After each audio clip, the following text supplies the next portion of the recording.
Soy hija de desalojados de la época de la dictadura. No viví ese momento, pero no era nacida, digamos. Entonces, todo lo que voy a contar son cosas que realmente mis padres vivieron y mis hermanos.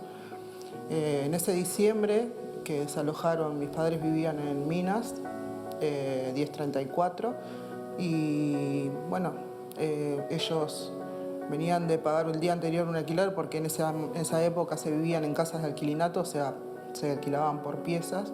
Y mi mamá, que estaba embarazada de un hermano mío que no llegó a nacer porque venía con complicaciones, y a raíz de todo este problema que surgió, este desalojo y los nervios que vivieron, mi mamá perdió el embarazo.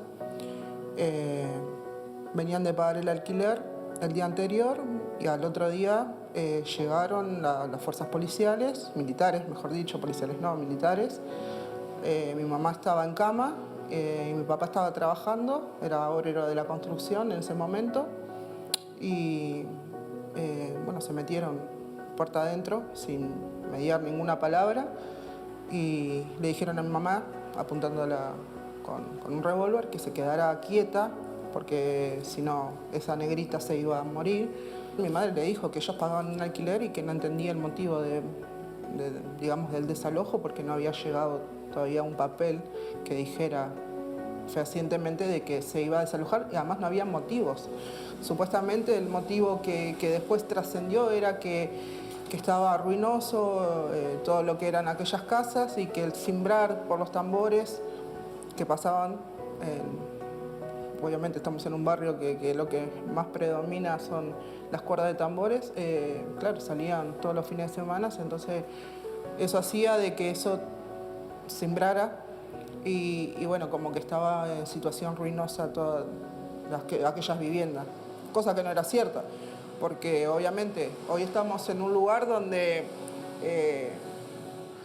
las paredes son de aquellos momentos, o sea, esas paredes tienen más de 150 años.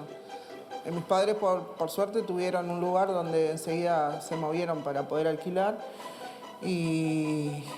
pero había mucha gente que se vio con sus muebles, con todas sus pertenencias, con su familia en la calle, y los llevaron a Martínez Reina, los llevaron a Cerro Norte, al corralón del municipio, gente que murió. Tengo vecinos que han perdido a su mamá, que han perdido a su esposo ese mismo día, y que tocar todos estos temas les remueve un montón de cosas. Este es un barrio históricamente poblado por población afrodescendiente. Si bien en sus principios fueron conformados por inmigrantes europeos, es una consolidación de todo, ¿no? Pero sí, obviamente Palermo, Barrio Sur, parte de Cordón, son barrios que son totalmente del colectivo afro. Y sí, obviamente esto fue algo racial,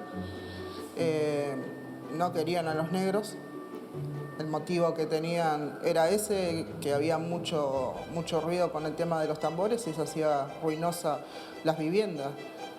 Nos sentimos despojados totalmente, o sea, nos sentimos, digo, porque hasta el día de hoy sentimos eso, con el condicionamiento que lleva a ser, todavía hoy en día, ser afrodescendiente. Somos un colectivo que somos perseguidos, aún viviendo en el 2023, seguimos siendo perseguidos, seguimos siendo discriminados, y en esa época mucho más, ¿no?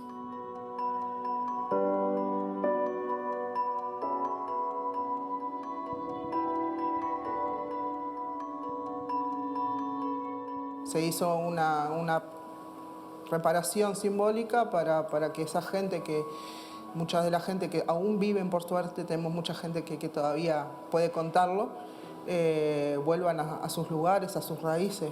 La gente que nació en el barrio se vio totalmente agraviada y vulnerada en sus derechos con respecto en el momento de que fueron despojados de su lugar, de su hábitat.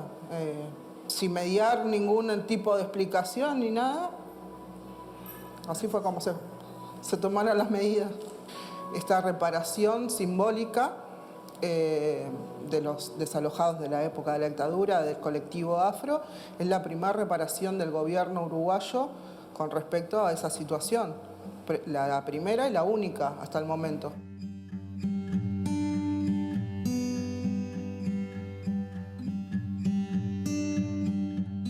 Hubo un llamado a través del diario oficial donde tenían que presentarse las familias desalojadas de la época de la dictadura con cedulón en mano o familiares directos.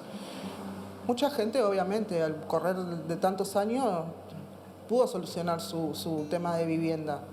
Y otras, como te comentaba hoy también, no quieren volver porque esto les causa mucho dolor. O sea, prefieren seguir donde están y no volver al barrio. Nos fuimos a vivir a Argentina por el momento que vivía el país, o sea, después de muchos años, ¿no? Cuando volvimos al barrio y en ese momento también estaba muy ruinoso. Otra vez comenzaron con el tema de los desalojos. Los dueños le vendieron a la intendencia esos terrenos, digamos, y después pasaron a manos de Covirreus.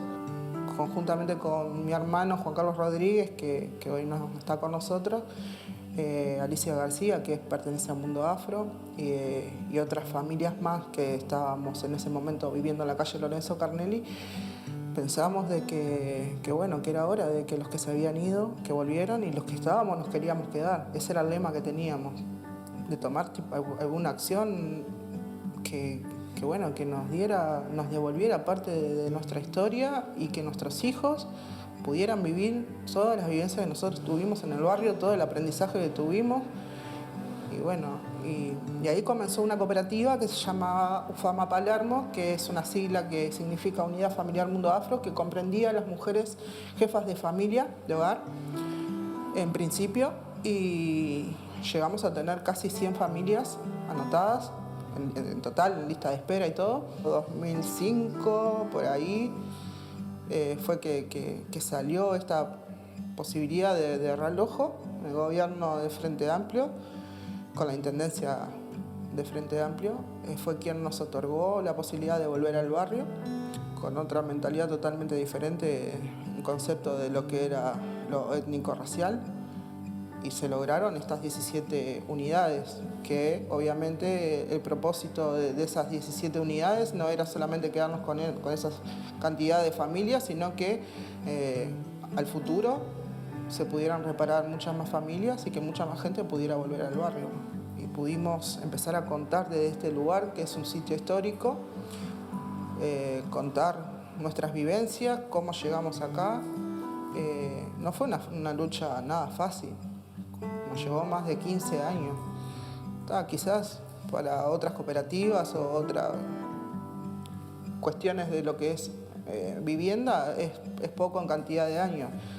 Lo que pasa es que para todo lo que se vivió anteriormente, este proceso comenzó en el 78. Estamos hablando que estamos en 2023 y aún así seguimos casi en la misma situación que antes con respecto al pensamiento del barrio, de no querer mucha gente que nosotros estemos hoy acá. Es una lucha continua, es una lucha día a día. La idea que siempre nos inculcaron, tanto la gente grande, que hoy tenemos por suerte, aún que pueda contar las cosas, es que luchemos por el barrio.